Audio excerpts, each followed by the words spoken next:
America के अंदर भारत के डिफेंस मिनिस्टर मौजूद हैं और एक एग्रीमेंट इंडिया ने किया है जिसे सोसा के नाम से जाना जा रहा है। इस एग्रीमेंट के तहत कहा जा रहा है कि सिक्योरिटी ऑफ सप्लाई अरेंजमेंट कि इंडियन और अमेरिकन फौजें जो हैं वो एक दूसरे को हर जगह पे सपोर्ट करेंगी। के बीच सिक्योरिटी ऑफ सप्लाई एग्रीमेंट पर समझौता हुआ है, जिसके बाद अब दोनों देश एक दूसरे को सुरक्षा से जुड़ी जरूरी प्राथमिकताओं पर जोर देंगे। इस तरह का समझौता अमेरिका ने अब तक 18 देशों के साथ किया है। अमेरिकी दौरे पर गए रक्षा मंत्री राजनाथ सिंह ने वहां के रक्षा मंत्री लॉयड ऑस्टिन के साथ इस पर दस्तखत किए। मेरे ख्याल में ये बहुत बड़ा स्टेप है। मैं हैरान हो गया हूँ कि ऐसा स्टेप इन्होंने लिया। इस टाइम जो है अमेरिका और इंडिया जो है वो एक दूसरे को बहुत चीजों में सपोर्ट कर रहे हैं। अभी 4 एग्रीमेंट्स मिलिट्री के उन्होंने आज साइन किए हैं। इंडिया के डिफेंस मिनिस्टर अमेरिका के अंदर मौजूद है। क्या आपको लगता है तो अपना एक जो है स्ट्रेटेजिक डिप्लोमेटिक जो उनकी हो रही है प्रोग्रेस मुख्तलिफ जगहों पे और मुख्तलिफ फील्ड्स में, ये उसकी रिफ्लेक्शन है। वो मुख्तलिफ किस्म के आपको पता है कि एग्रीमेंट्स साइन कर रहे हैं। क्या लगता है इंडिया को अगर अमेरिकी फौज हर मुकाम पे सपोर्ट करती है, ये कितना कोई हिस्टोरिकल चीज है? दूसरी तरफ मेरे साहब ये भी बताइएगा कि पाकिस्तान से क्या कोई मुल्क इस तरह का एग्रीमेंट साइन कर सकता है? इंडिया को अमेरिका इस लेवल पे सपोर्ट करने लगेगा तो पाकिस्तान का डिफेंस तो बहुत कमजोर हो जाएगा। दुनिया देख रहे कि भाई अब इसकी जो प्रोग्रेस जो जा रही है तो इसी हिसाब से दुनिया ने अपने बेनिफिट्स देखनी है। तो मुझे जहाँ तक लग रहा है अमेरिका को इसमें इंटरेस्ट इसलिए ज्यादा ले रहा है कि इसमें बेनिफिट्स अगर आप देखा भी जाए तो असल में जो सबसे ज्यादा बड़ा पॉयर है वो उसका इंडिया ही है। के राष्ट्रीय सुरक्षा सलाहकार NSA जैक सुलिवन से रक्षा मंत्री राजनाथ सिंह की मुलाकात हुई। मुलाकात की ये तस्वीर आपको हम दिखा रहे हैं। क्षेत्रीय सुरक्षा रक्षा सहयोग पर बात हुई। अमेरिका और इंडिया जो है वो एक पावर नजर आ रही है। काफी एग्रीमेंट साइन करते हुए नजर आ रहे हैं। अमेरिका के जो बाइडेन जो है वो तो पीएम मोदी के वैसे ही फैन नजर आते हैं, उन्हें उठ के गले लगाते हैं, मिलते हैं और वर्ल्ड पावर्स में इस टाइम इंडिया काउंट हो रहा है। क्या कहेंगे आप? हाँ देखें, सबसे पहले तो ये बात है कि ये इंडिया के लिए बिग अचीवमेंट है। देखें ना, अमेरिका हम बचपन से सुनते आ रहे हैं, अमेरिका सुपर पावर, अमेरिका ताकतवर, ठीक है। अगर वहाँ तक अचीवमेंट इंडिया की हुई है तो ये उनके लिए बड़ी अच्छी चीज़ है, ठीक है।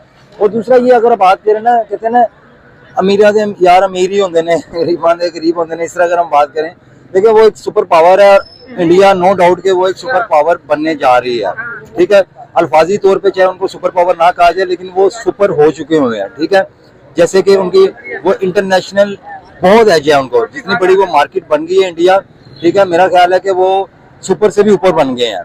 तो ये एक अच्छी अचीवमेंट है इंडिया के लिए, फॉर इंडियन जो पीपल्स हैं उनके लिए। और इंडिया के लिए भी एक अचीवमेंट है कि वो जाके अमेरिका के साथ एक अलायंस करके एक दुनिया पे रूल करना चाहते हैं। जय हिंद दोस्तों। तो जैसा कि पाकिस्तानी मीडिया भी चर्चा कर रहा है कि भारत ने एक बहुत बड़ी अचीवमेंट हासिल कर ली है अमेरिका के माध्यम से। यहाँ पर देखा जाए तो देखिए सोसा एग्रीमेंट भारत ने अमेरिका के साथ साइन कर लिया। तो ये सोसा एग्रीमेंट के चक्कर में अब अमेरिका बाध्य हो गया है भारत की मदद करने के लिए। किस कंडीशन में? जब भारत किसी से युद्ध में हो, मान लीजिए हम पाकिस्तान से युद्ध में हैं तो हम एडजस्ट कर लेंगे, लेकिन हम चीन से युद्ध में हैं तो चीन एक पावरफुल देश है, तो उससे लड़ने के लिए हमें बहुत हथियारों की ज़रूरत होगी। तो ऐसी कंडीशन में अमेरिका हमें हथियार प्रोवाइड करेगा। अब हो सकता है वहाँ पर ऐसी सरकार हो जो भारत विरोधी हो, तो भी कुछ नहीं होगा। इस एग्रीमेंट के तहत वहाँ पर ये कानून हो गया है, क्योंकि अब वहाँ की संसद भी बाध्य है कि भारत की उन्हें मदद करनी ही होगी। अब जैसे कि आप देख लीजिए यूक्रेन हो गया, इजराइल हो गया, यहाँ पर वो हथियार पहुँचा रहे हैं, अपनी सेना से निकाल देते हैं। अगर मान लीजिए उनकी कंपनियां थोड़ा लेट कर रही तो सेना से निकाल कर हथियार दे देते हैं, सेना को बाद में दे देते हैं। तो इस कंडीशन की अब हथियार सप्लाई भारत को होगी और ये बहुत बड़ा अचीवमेंट हमारे लिए है। यूँ कह सकते हैं कि हम अगर कभी भी युद्ध में गलती से चले जाते हैं किसी कारणवश, देखिए क्या है कि अब ऐसा तो है नहीं जादू की छड़ी हो हमारे पास कि दुनिया के सारे हथियार हम ही बनाने लगें। हथियार बनाने के लिए क्या होता है कि अगर आप मल्टी बैगर हथियार बेचते हो दुनिया भर को बिलियंस ऑफ डॉलर के, तो वो पैसा आता है, उससे नई नई रिसर्च करते हो, नए नए हथियार बनाते हो, तो आपकी बड़ी बड़ी कंपनियां हथियार मार्केट में खड़ी हो पाती हैं। लेकिन अभी भारत उस कंडीशन में नहीं है, हालांकि बेच रहा है लेकिन समय लगेगा उसमें। तो अभी हमें ये बहुत बड़ा ब्रह्मास्त्र मिल गया है।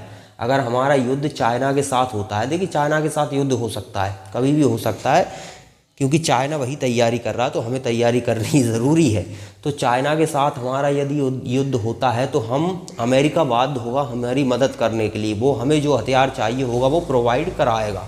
क्योंकि जब युद्ध होता है तो यूँ समझ लीजिए कि बिलियंस ऑफ डॉलर के हथियार एक एक दिन में खर्च हो जाते हैं।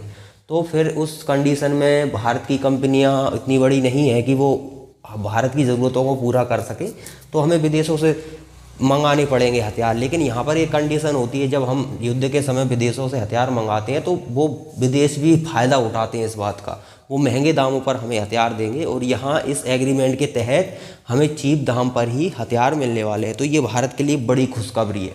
तो चलिए पाकिस्तान का मीडिया आगे और इस विषय पर क्या रिएक्ट करता है वो देखते हैं।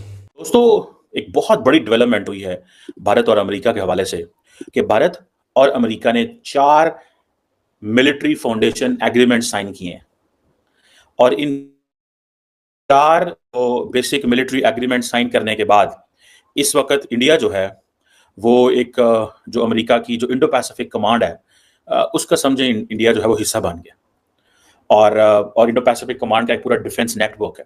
ये अगर मैं सिर्फ आपको ये बताऊं कि ये जो एग्रीमेंट है ये बड़ा इंटरेस्टिंग है। ये बेसिकली अमेरिकी डीओडी डिपार्टमेंट ऑफ डिफेंस और इंडिया की मिनिस्ट्री ऑफ डिफेंस जो है इन्होंने एक सिक्योरिटी ऑफ सप्लाई अरेंजमेंट के नाम से एक एग्रीमेंट साइन किया आज। अमेरिका के इस वक्त भारत के जो डिफेंस मिनिस्टर हैं राजनाथ सिंह साहब वो अमेरिका के अंदर मौजूद हैं और ये जो पिक्चर है ये उन्हीं की है जो वहां पे उनको अमेरिकन वेलकम कर रहे हैं। एक तरफ प्राइम मिनिस्टर मोदी यूक्रेन में बैठे हैं, ये देखें रिवॉर्ड अमेरिकन। आपको पता है मैंने वो कहा था कि अमेरिकन बहुत सारी चीजें रोक के बैठे हुए हैं जो वो चाहते हैं कि इंडिया हमारे साथ ज्यादा ज्यादा कोऑपरेट करे ताकि हम वो सारी की सारी चीजें इंडिया के साथ शेयर। ये जो है जिसे आप ये कह लें कि सोसा कहा जा सकता है, सिक्योरिटी ऑफ सप्लाई अरेंजमेंट जो है ये इंडिया और अमेरिका के लोगों ने ये साइन किया है। निचले लेवल के लोगों ने एडिशनल सेक्रेटरी लेवल पे जो लोग हैं उन्होंने ये साइन किया है और अमेरिका के भी एक डीजी एक्विजिशन है उन्होंने साइन किया है। अब इंडिया और जो अमेरिका है एक दूसरे को जिसे कहते हैं ना सपोर्ट देंगे, प्रायोरिटी सपोर्ट देंगे फॉर गुड्स एंड सर्विसेज, जिसकी वजह से दोनों मुल्कों का डिफेंस मजबूत हो सकता है। अगर कहीं पे अमेरिका को कोई चीज चाहिए ऐसी जो उनके डिफेंस के लिए जरूरी है और कहीं पे इंडिया को कुछ ऐसा चाहिए जो इंडिया के डिफेंस के लिए जरूरी है तो अमेरिका ये प्रोवाइड करेगा।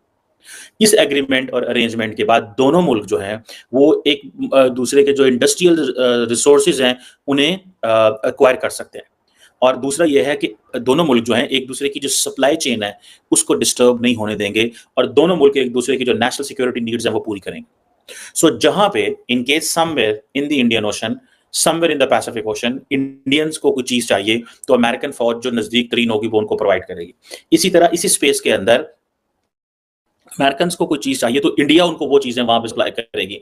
ये जो सिक्योरिटी ऑफ सप्लाई अरेंजमेंट है ये एक बेसिकली अमेरिका के लिए बड़ा इंपॉर्टेंट है। मैंने कुछ देर पहले आपको बताया था कि why India is working on आत्मनिर्भर भारत, क्यों कर रहा है? बिकॉज इंडियंस को एक चीज का पता है कि ये जो खिता है Indian ocean and Pacific ocean, यहाँ पे मजीद अब लड़ाइयां होनी है, जंगें होनी है, स्मॉल कॉन्फ्लिक्ट भी होने हैं, मीडियम स्केल कॉन्फ्लिक्ट भी होने हैं। तो इसके लिए एंड देन ये सारे के सारे जो ममालिक हैं, देखें when China becomes insecure secure everybody becomes insecure. This is so simple. So if China is secure सारे का सारा आसियान इनसिक्योर है, Indonesia, Malaysia, India, everyone in the region, Philippines, हर मुल्क जो है वो इनसिक्योर होता जाएगा। अब हो ये रहा है कि इस हर मुल्क को क्या चाहिए? डिफेंस चाहिए। अमेरिका ने एक क्वाड उनके साथ बनाया, फिलीपाइंस के साथ भी बना लिया, ठीक है। क्यों? बिकॉज इंडिया को अमेरिका को पता है कि फिलीपाइन हमारी मदद पूरी करेगा। अब ये जो सिक्योरिटी ऑफ सप्लाई अरेंजमेंट है ये इंडिया और जो अमेरिका को एक मेजर डिफेंस पार्टनर के तौर पे लेता है। ये एक इंपॉर्टेंट रिलेशनशिप है, ठीक है जी। अब इसमें जारी बात है जो Indian defence technology and trade initiatives हैं वो बहुत सारे इनिशिएटिव्स लिए जाएंगे, ठीक है जी। और इसमें ये देखें कि इंडिया और यूएस जो है वो कमिट करते हैं कि वो एक दूसरे को सपोर्ट करेंगे और प्रायोरिटी पे डिलीवर करेंगे वो तमाम चीजें those which will be critical for America's national defence and India's national defence. वैसे तो इलेक्ट्रॉनिक्स में इंडिया बहुत आगे जा चुका है, आईटी में बहुत आगे जा चुका हुआ है, तो ये मेरा ख्याल है कि अच्छा है कि, और अफसोस इस बात का है कि हम पाकिस्तानी हम कहाँ पे खड़े हुए हैं, कि हम पाकिस्तानी कहाँ पे खड़े हुए हैं, अफसोस इस बात का है। सही बात है सर, इन सारे सिनेरियोस में पाकिस्तान कहीं नजर नहीं आता। चाइना इंडिया से ट्रेड करे, इंडिया अमेरिका के साथ है, इंडिया मलेशिया, यूएई, दुबई, इन सारे ममालिक के साथ अच्छे ताल्लुकात में, लेकिन पाकिस्तान कहीं पर नहीं है। बात बताए कि जो इंटरनेशनल यारी दोस्ती होती है ना, जो इंटरनेशनल फेवर्स होती हैं, वो एक दूसरे की जो यारियां होती हैं ना, वो फेवर्स की होती हैं, जो इंटरनेशनल लेवल पे जो होती है ना। देखें ना, अगर हमें किसी कंट्री से फायदा होगा, किसी भी तरह की ट्रेड होगी हमारी, वो एक बेनिफिशियल यारियां दोस्ती होती हैं या बेनिफिट ताल्लुकात होते हैं। तो इसी तरह अगर आप कहेंगे इंडिया, देखें इंडिया इस टाइम दुनिया में वो जो अपने प्रोडक्ट को दे रहा है, ठीक है, उसमें वो चाइना हो चाहे अमेरिका हो या अदर्स कंट्रीज हो, उनको कोई फर्क नहीं पड़ता, वो एक अच्छे लेवल पे खड़े हुए हैं। दूसरी तरफ अगर अनफॉर्चुनेटली पाकिस्तान को देखें, पाकिस्तान के अगर किसी के साथ बनना शुरू होती है तो बीच में हमारे अपने अंदर ही ऐसे काम शुरू हो जाते हैं या ऐसी लातें टांगे खींचने वाले काम शुरू हो जाते हैं जिसमें हम आगे नहीं निकल पाते।